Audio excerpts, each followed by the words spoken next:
So here I am at Kaunas train station in Lithuania, having jumped on a train from Warsaw to visit a girl.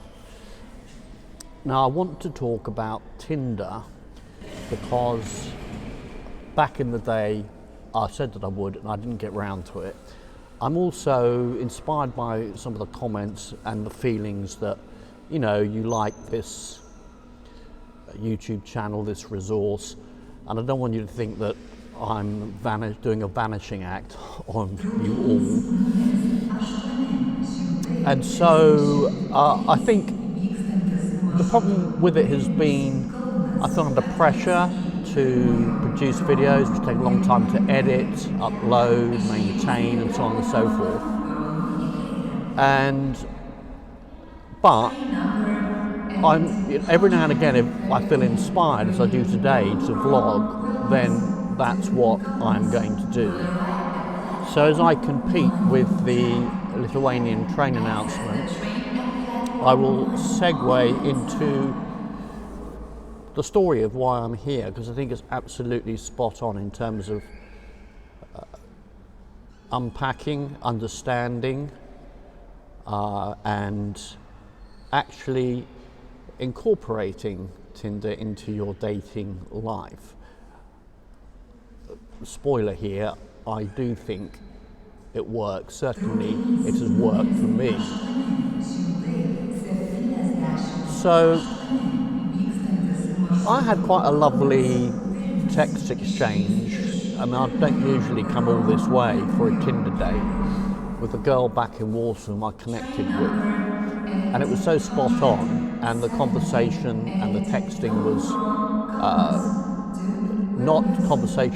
texting note was really good, and I took a decision. I thought I'd like to visit Lithuania. I'd like to get out of Warsaw to the country and to a bolt hole where I could do some writing.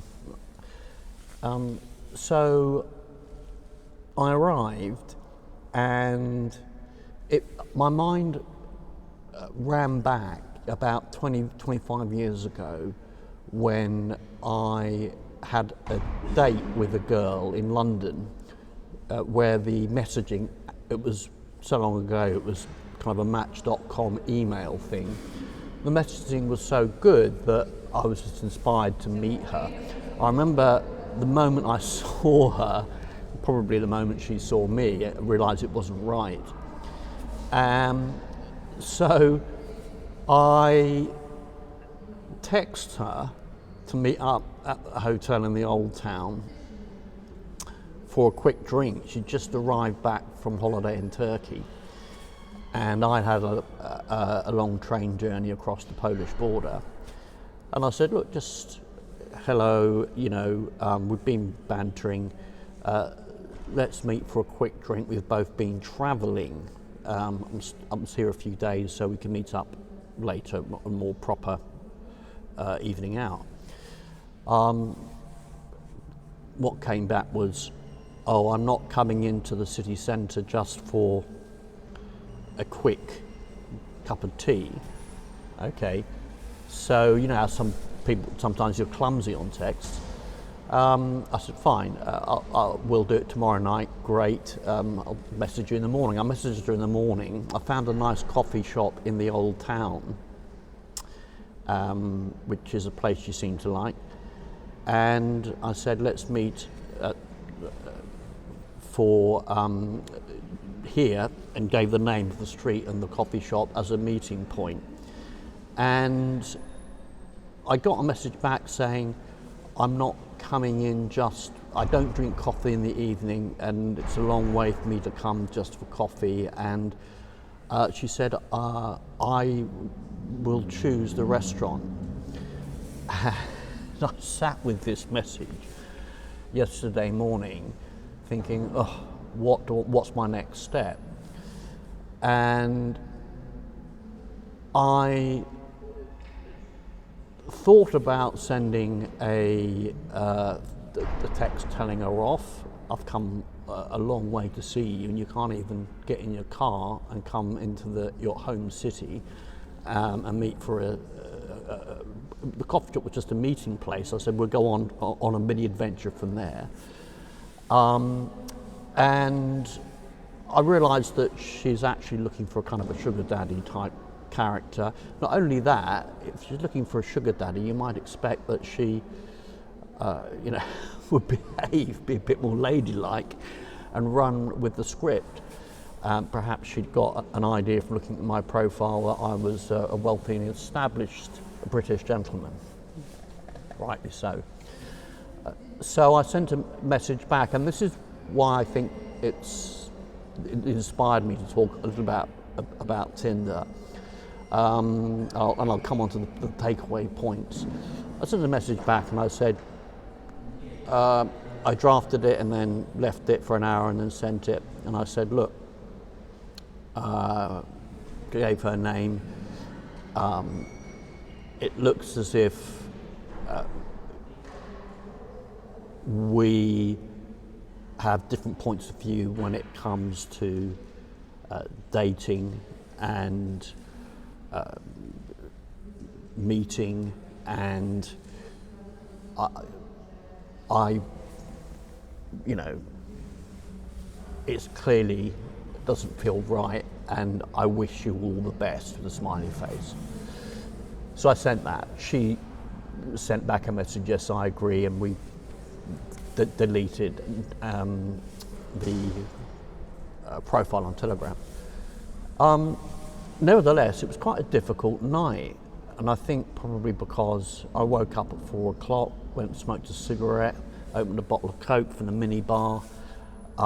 In the morning, I met a Lithuanian yacht dealer with a business of 450 employees at 7 o'clock in the morning over a coffee. We were the only ones in the breakfast room, and he told me about how he's totally converted his business into an AI business now using Claude.ai. And that put some life back into my bones, having a coffee and a chat with him. But this is the thing often about Tinder, not so much when you're in the street approaching girls during the daytime, is that it can hit you quite hard. So, some simple kind of reflections on Tinder. I think the very first, the most important thing is you treat it as anything else. If you're approaching girls, you're picking up conversation skills.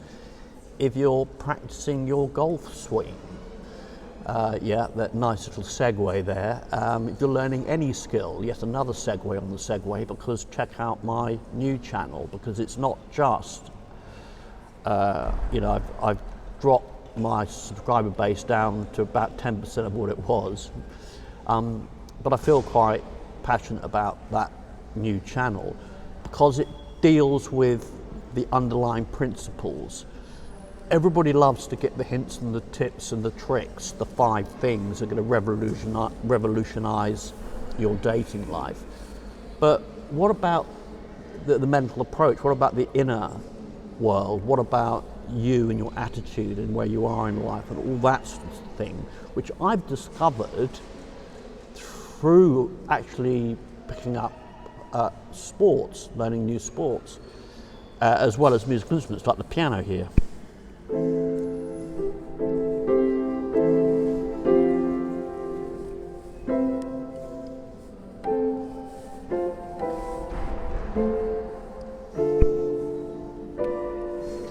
So, which is that the inner game is everything.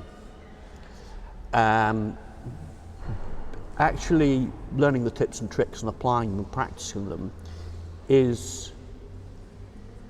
helps you, because it actually helps you on a journey to understanding what the underlying principles are when you're faced with acquiring any skill, mastering any skill. So that's the first thing. So for example, with this girl, even though I was, it was kind of a feeling of rejection, I tried to finish it nicely, and so did she, to her credit, kind of. She wasn't reactive, and she obviously felt the same way. And I think that's really important when you approach Tinder. I think the second thing is that you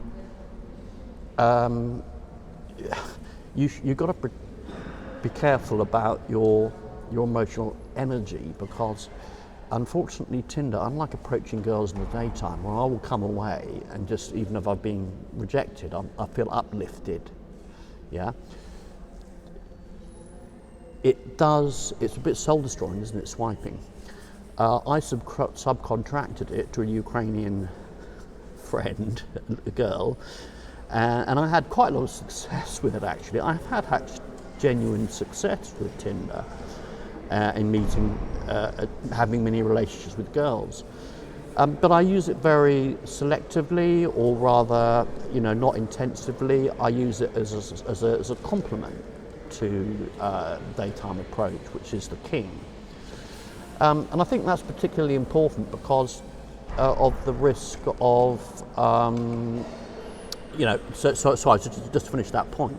So I just at the moment, I only do it once a week on a Sunday, and I only do it for as long as the boost.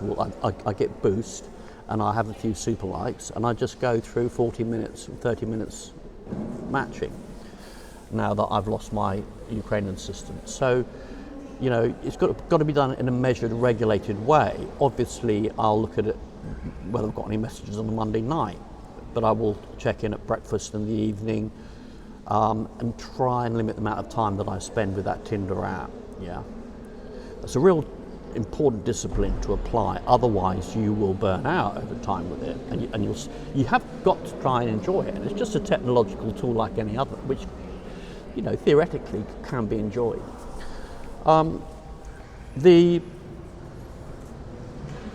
other thing is obviously the profile is critical, and it's a work in progress. It takes quite a long time to generate photos. I went through a session where I bumped into a buddy, the squash gang that I play with, who was helping people with their profiles on social media and such, and was a good photographer.